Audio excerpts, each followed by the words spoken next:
qiso cajiib ah. Haweeney ayaa soo martay nin maskaxda ka naafa ah oo ul haysta oo dhulka wax ku sawiraya. Qalbigeedii ayaa u naxariistay ninkii oo waxay weydiisay, maxaad halkan ka qabanaysaa walaal? Wuxuu yiri, waxaan sawiraa jannada oo waxaan u kala qaadaa qaybo. Deedna inta ay dhoola cadaysay markaasay ku tidhi, ma qaadan karaa qayb ka mid ah? Waana imisa? Intuu eegay ayuu yiri, haa, qaybtii waa $20. Waxay siisay haweeneydii $20 iyo xoogaa cunto ah, wayna tagtay.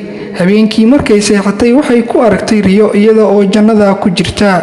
Subaxdii waxay uga sheekaysay riyadeedii ninkeeda, waxayna uga warantay qisadii dhex martay iyada iyo ninkii naafada ahaa.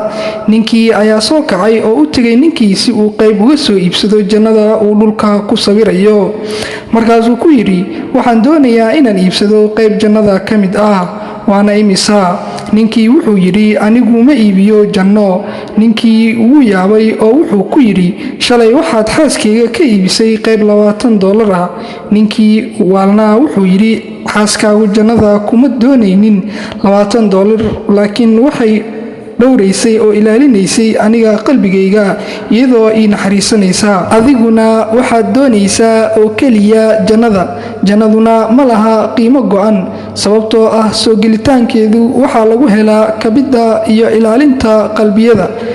Kab oo dhowr qalbiyada dadka kale. Qofka qalbiyada iyo fikradaha dadka kale dhowra, ilaaliya, ixtiraama, Ilaahay wuxuu ka badbaadiyaa khatar kasta oo ku xeeran.